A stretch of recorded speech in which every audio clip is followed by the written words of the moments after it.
Hey there team, welcome back to the channel and welcome to Worth Your Time, Worth Your Money, an ongoing segment that I do on this channel where I look at the opening hours of new and upcoming games. And today we're looking at Jurassic World Evolution 3. I've been very excited to get my hot little hands on this. I'm a bit of a nut when it comes to this series, or I should caveat that and say the first one. I've played so much of the first one. I've clocked it. I've beaten all the DLC. I loved every second of it. I really like the challenge mode in it, par times, all that sort of stuff. 2 I haven't played quite so much. It's not that I dislike it or anything like that. I just haven't really found the time. But at the same time, it stripped a lot of what I really liked about the first game and started walking its way back to the other really big tentpole release that Frontier Developments, who is the dev and publisher, has in their catalog, which is to say Planet Zoo. You know, and it has cousins like Planet Coaster and all that sort of stuff. But Planet Zoo's their really big tentpole. It's a really cool game that I haven't put nearly enough time into. I appreciate it from afar, in a way. But there are distinct differences in mouthfeel, in soul. That's much more conservationalist minded. You know, I don't want to say cozy because it's still fairly hardcore and complex and has a lot of gameplay mechanics, but it's, you know, obviously more worried about raising a family of koalas and thinking how cute they are and looking after all their needs and keeping everyone very happy and smiles. Whereas, you know, Jurassic Park kind of channels the idea of riding lightning, breeding giant killing machines, putting them into a battle dome and eating each other and absorbing each other's score, all the while getting guests up to them point blank and then just waiting for the inevitable power surge that breaks the fences and they break out and eat all your guests. Dare I say it's a little bit more antagonistic and a bit more hostile. Anyway, this is your history lesson and setup because while the first game was actually a spiritual successor to Operation Genesis, the original OG thumbsticks Jurassic Park management game that came out on bloody Xbox original, I think. God, I love that game. So 1 was a revival, a resurrection of that. 2 was stripping back some of what I would call the soul of Jurassic World 1 and moving towards Planet Zoo. 3 is another step towards it. However, there's some hope in there.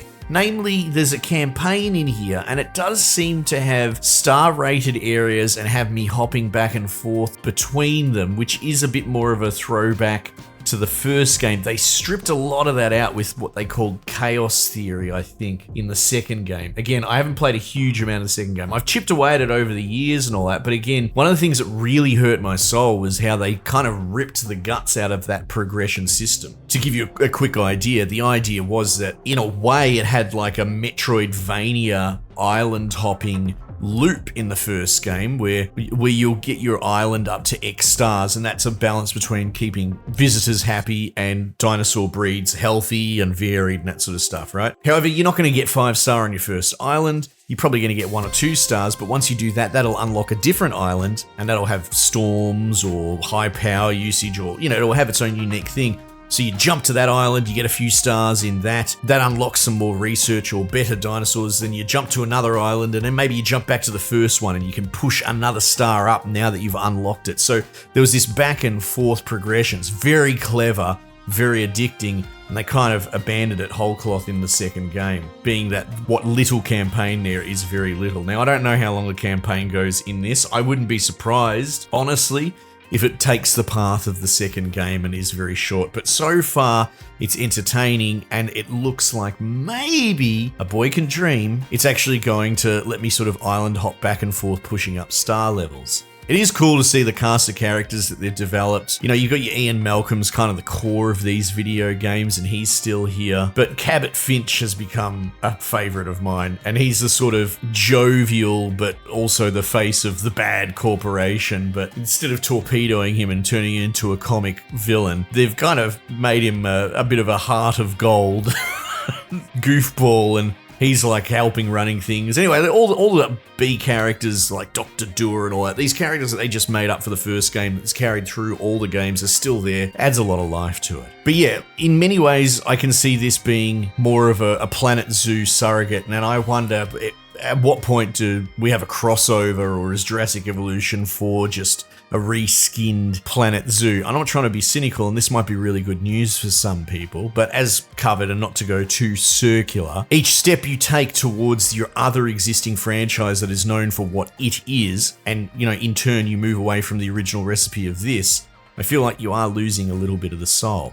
I'm still going to play the crap out of this, and probably 100% it because I'm such a big fan. But at first blush, that's sort of the main takeaway. Anyway, look, it sounds like I'm bashing it. I'm not trying to. So, let's try and actually put some positives in here. As far as like fidelity, like graphics, this is so beautiful. It's one of the most beautiful games ever. 2 started doing it as well. It feels like the jump from 1 to 2 was pretty wild. They were going into a more photorealism, sort of abandoning more of a stylistic, dare I say, even cartoony-ish, at least by comparison, and going much more into realism. And this goes even further. The draw distance is a bit strange when you zoom out. A lot of the vegetation and that like disappears, which, I didn't follow a lot of pre-release footage, but there's a lot of zoomed in looking at the dinosaurs, and I'm like, oh, I don't want to say dishonest, but it's a bit of a misrepresentation. So you zoom out, a lot of plantation, all that disappears. But when you zoom in, my God, these dinosaurs are beautiful. And talking about, going towards Planet Zoo, the big ticket gimmick in this is they're introducing breeding, right? Which is very antithetical to Jurassic Park in general. If you've followed any of the fiction movies or anything like that, a really big part of it is about making them all female and really aggressively combating their ability to reproduce. But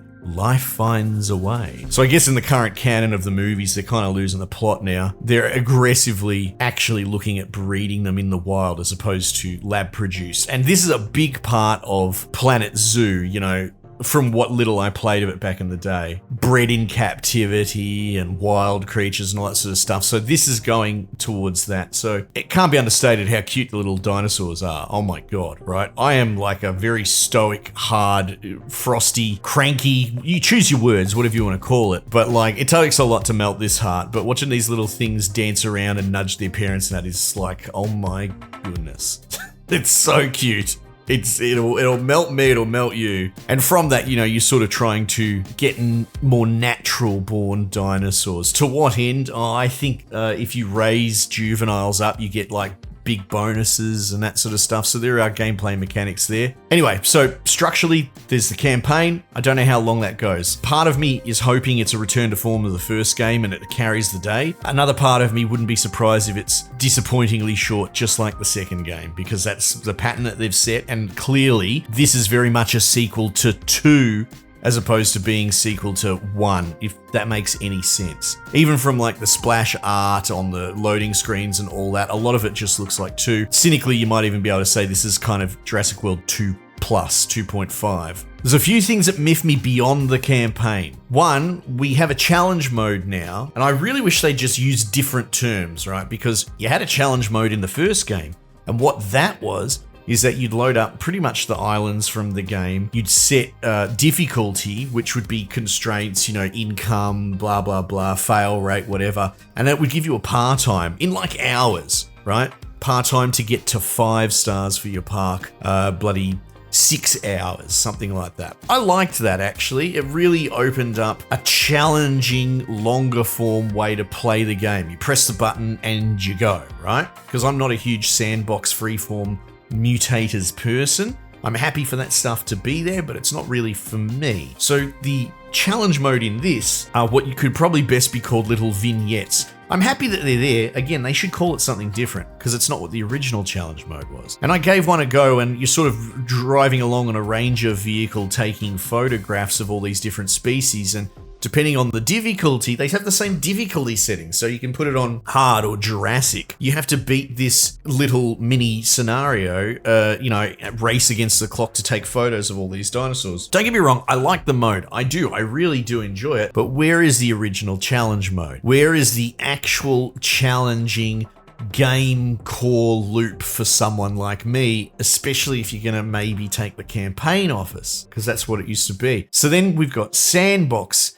Now, Sandbox, this is really in my bonnet bad, and some people might appreciate this, or this might just be a window into my own idiosyncratic leanings. If you go into Sandbox mode, you can pick from a whole bunch of maps, legacy maps. This is all great, by the way. This is the good stuff. There's a thing called an island generator, very clever. They're clearly moving again towards Planet Zoo with the hyper fidelity surrounding customization tools. But you can hit the island generator and it will, in turn, just give you your own brand new island. Excellent, exactly what this series needs. The problem is that at sandbox setting, you have, I think, 3 settings. One's custom, which is fine. One's creative, again, also fine. Sandbox, creative, go nuts. A lot of people don't like constraints. The other one is standard, right? By default, standard gives you unlimited money. Why? It's standard mode. I almost wonder if that's a bug, if it's not working as intended. Because you can go in and change them, and this might seem like a small thing. Scarlet, just go and change your starting funds from unlimited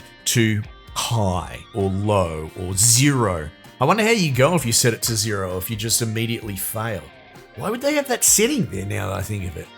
It is, well, they do have 0. But my point is, the mutators of I want to make this and get infinite money and change this, that, and all these, that sort of stuff, those are not for me. Those are for the sandbox type people that like creative modes. There should be a default Dan mode for me, and it just strikes me as either bugged or somehow the new intent is that the standard mode is to be played with infinite money. Now, don't get me wrong, there are still constraints, right? They've got their silly scientist system that they introduced in the second game. That's still here, where you've got stock photos of scientists. I mean, it's a gimmick, but it's just busy work that is not needed. It's trying to balance these numbers and stats to go on a fossil research. They actually had the system perfect in the first game, but, you know, I guess they can't just take this mechanic out now that they added it. But yeah, so you still got constraints around the scientists that you employ, but who cares? You can just run at a loss and you've got infinite money. Likewise, with research, they seem to have introduced like prerequisites that aren't just actual research. Like I wanted to look into buying my own dinosaurs. They seem to have some sort of dinosaur import market, just like Planet Zoo, implemented in here. But in order to access that, I need the research, and the research required that I have like 8 land dinosaurs before I can do it. That's cool. I like that. That's what I'm talking about. I appreciate gameplay constraints that throttle me, that are gamey, that I have to work around because I'm not a creative sandbox, unlock everything infinitely person. But again, I can just buy all the best scientists, run at a loss. The star system seems to be broken down into more categories this time, one of which, funnily enough, is revenue per minute. Oh, I can't remember. I don't have it directly in front of me. But it's not profit. It is money that your park is earning per minute goes towards star, which to me is very specific wording. Now, I could be wrong. I've only played it for a little bit, but as long as your front of house is making X money through, you know, customers coming in to get the star rating, but they also have strictly and explicitly worded profit. So your entire park could be running at a loss. You could have $1 billion worth of overhead in scientists and buildings and all that sort of crap. Your entire thing is in the red. You're running at massive loss. You should bankrupt. But because the default standard normal challenge mode settings, or whatever you want to call them, that should have a fail condition, have unlimited money, I can't see why that wouldn't work. You could still get a 5-star park where you're making ticket money. You're losing everything. You're losing $1 billion a month, but you're still a 5-star park and you have unlimited money. Anyway, maybe some people will think this is a little thing to be hung up on. I think it's actually a really big deal, to the point where I wonder if it's a bug. However, you might turn around and tell me, well, that's how Planet Zoo is or whatever, right? But as far as I can see it, the default setting for the sandbox mode when not in creative mode does not have a fail condition. And to me, that's just untenable. That's unreasonable. It should be a game. It should have difficult to achieve objectives. You have to get a profit margin, and all this should be contained in standard mode without me having to go into mutators to change it. Those mutators are for people that want creative sandbox freedom. Anyway, obviously some caveats, some issues. Again, I'm still a fan. I think it's beautiful. The little young dinosaurs are very cute, but in many ways it does feel like Jurassic World 2.5. My advice would be, well, if you're a hardcore fan, you're probably going to already pick it up like I am. It's a day one for me anyway, because I am a fan of the series, right? I like getting excited about certain things that I get excited about. I'm sure you'll appreciate a bit of hype